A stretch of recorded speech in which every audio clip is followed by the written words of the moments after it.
Olá! Hoje nós vamos falar sobre a arte de negociar.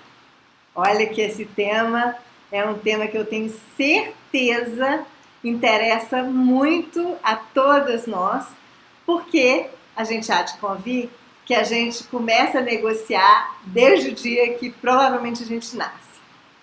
Um bebê, desde pequenininho, ele já sabe como é que negocia aquela mamada ou colinho, né? A criança, ela já negocia, ela muitas vezes até manipula os pais, né? Ela tem uma habilidade de negociar incrível. E a gente vai negociando a vida inteira. Então, a arte de negociar é algo que a gente imagina que está só, vamos dizer, na área comercial, que só vendedores têm que saber fazer, e de forma alguma. A gente está o tempo todo nas nossas relações negociando alguma coisa, não é verdade? Que seja com os nossos filhos, com os nossos cônjuges, com os nossos pais, com os nossos amigos, com os colaboradores, com os chefes, seja qual for a relação, com o cliente, né? A gente está sempre negociando. Então, a grande inspiradora desse trabalho, do meu trabalho, principalmente que eu desenvolvo a partir dos arquétipos femininos, é a Atena. Atena, que é a deusa grega, filha de Zeus, Atena que nasce da cabeça de Zeus. Olha que coisa linda. Atena, como ela sai da cabeça de Deus, ela é exatamente o símbolo da inteligência, da razão, da estratégia, do pensamento. Ela é o símbolo daquela mulher, da deusa, né, a guerreira. Ela é a deusa da guerra. Ela sai da cabeça de Zeus já com uma espada, né, e um escudo na mão. E a estratégia de Atena, né, para a guerra não é uma guerra sanguinária, não é uma guerra de luta, de corpo, mas é uma luta de inteligência. É a estratégia que vale, né? A forma de negociar a paz, vamos dizer assim. Então, a Atena é também o símbolo da justiça, da matemática, né? Da razão, como eu disse. E quando a gente está falando, então, da arte de negociar, a gente vai ter que abordar alguns aspectos bastante interessantes. Um deles vem da psicologia, muito usado também em coaching, que é o rapport. O rapport nada mais é do que a arte da gente se colocar no mesmo nível do outro, da gente se colocar também no lugar do outro, que é a empatia. É a arte da gente não estar se colocando acima do outro. Não é uma relação de poder. Então, até fisicamente, por exemplo, se eu estou fazendo um atendimento, eu estou sentada no mesmo nível do meu cliente. Se eu sou, é muito comum a gente ver os pais, por exemplo, quando eles querem conversar com uma criança, eles estabelecem um rapport intuitivo, que é aquele pai que ajoelha no chão, que engatinha, que às vezes até deita no chão para ficar no mesmo nível do filho. Então, esse é o rapport. Além do rapport, eu vou dar algumas dicas para que a gente possa desenvolver uma negociação muito mais saudável, muito mais duradoura e muito mais feliz para ambas as partes. E quando a gente está falando de ambas as partes, a gente vai imaginar aqui que em todas as relações existem 3 tipos de relação. Uma relação é a relação ganha-perde. O que é isso? Como estou dizendo, um ganha e o outro perde. Nessa relação há muita fragilidade, porque no momento que um está ganhando, o outro está perdendo. Mas pode a coisa mudar e aí de repente o que estava perdendo passa a ganhar e o que estava ganhando passa a perder. É uma relação de muita fragilidade, porque nada indica que essa relação vai ser duradoura. Muito pelo contrário, ela passa a ser uma relação muitas vezes perversa e violenta e de extrema competitividade. E é muito comum a gente ver isso entre pais e filhos, é muito comum a gente ver isso entre cônjuges, é muito comum a gente ver isso entre chefe e colaborador, é muito comum a gente ver isso até em amigos. Então a gente tem que ter muito cuidado e percepção disso. Uma outra relação é uma relação perde-perde. E aí você vai falar, Cristiane, como assim? Você está ficando doida? Como que uma relação pode ser perde-perde? Uma relação pode ser perde-perde sim. E a gente vê isso muito comumente em, por exemplo, questões de litígio, em que um briga, e no final das contas o que acontece é que todo mundo só perde. Uma outra questão, e a última questão muito interessante nessa relação de negociação e relacionamentos, é uma relação ganha-ganha.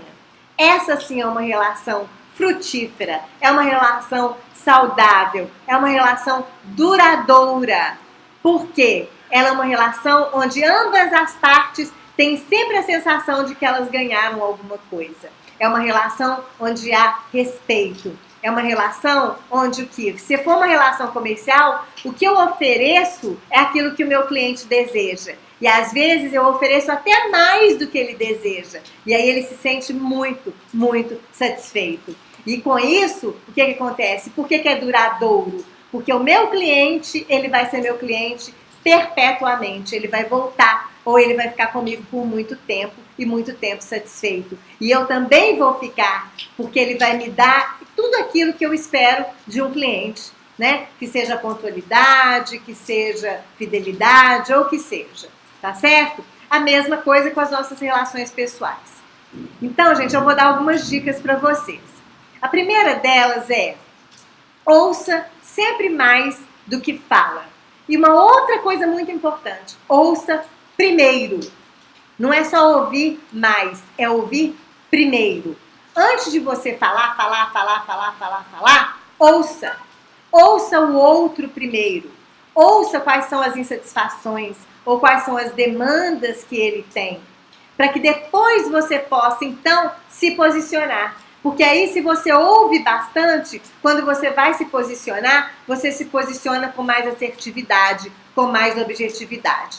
Então, ouça primeiro. Isso é extremamente importante. Estabeleça com a outra pessoa uma relação de muito, muito respeito e atenção. A outra questão que eu quero colocar para você, principalmente negociações comerciais, né? Mesmo se for numa relação pessoal, é se prepare. E se preparar é estude.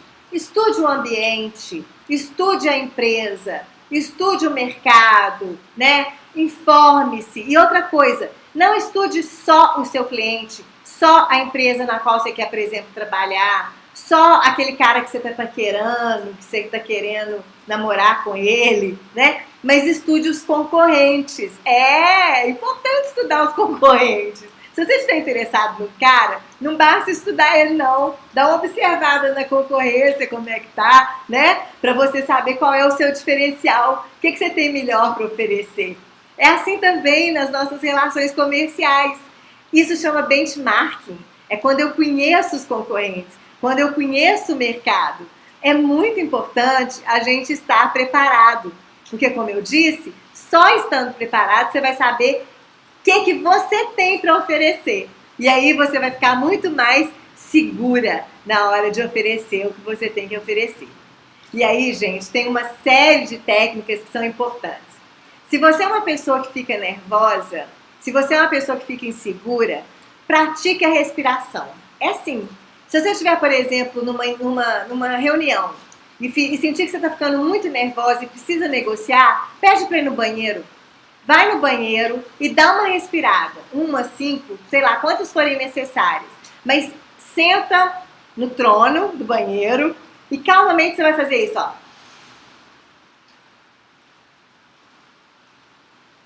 Faz uma inspiração bem profunda.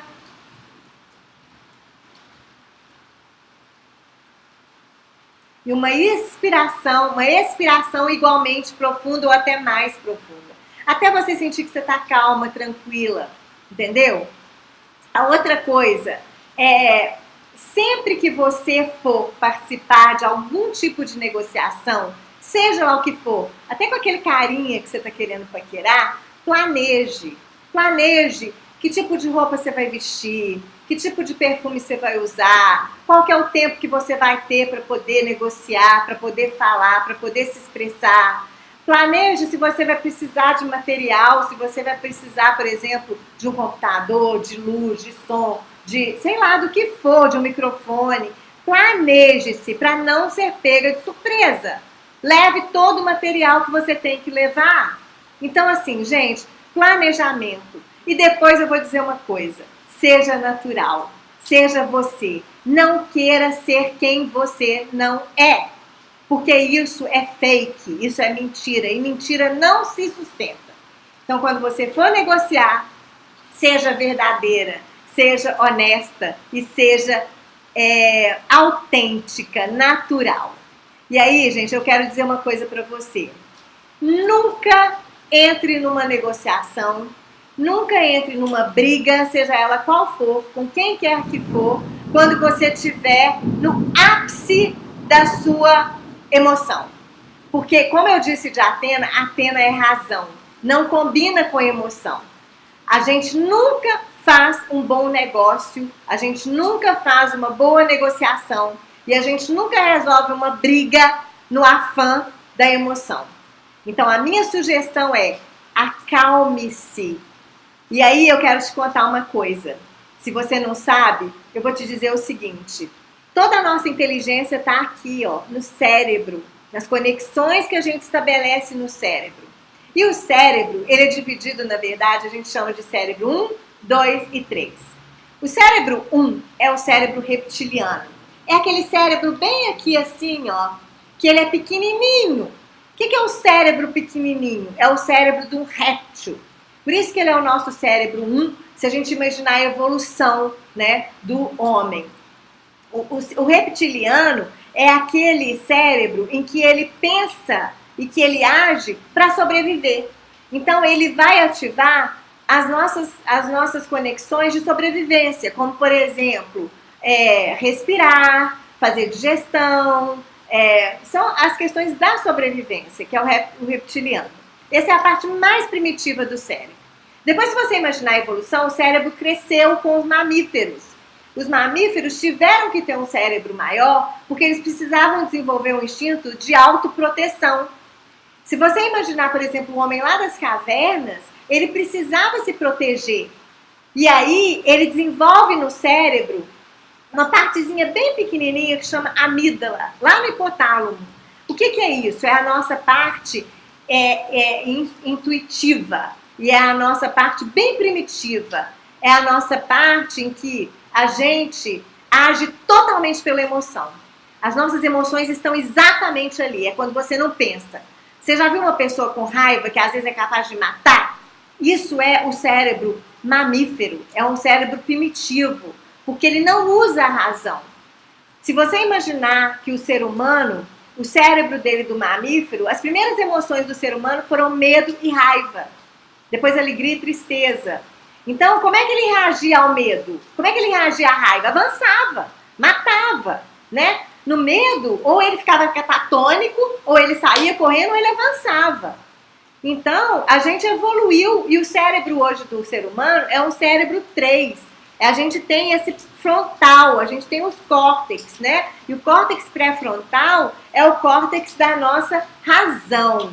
Então, a nossa capacidade de processar a informação, de racionalizar, de pensar e de agir, não por impulso, como é no caso do réptil mamífero, mas agir com razão, usando as melhores estratégias. E lembra sempre, gente, essa é a Atena, essa é a nossa Atena, que todas nós temos dentro de nós, porque ela está aqui, ó, nesse cérebro, e a gente só precisa despertá-la.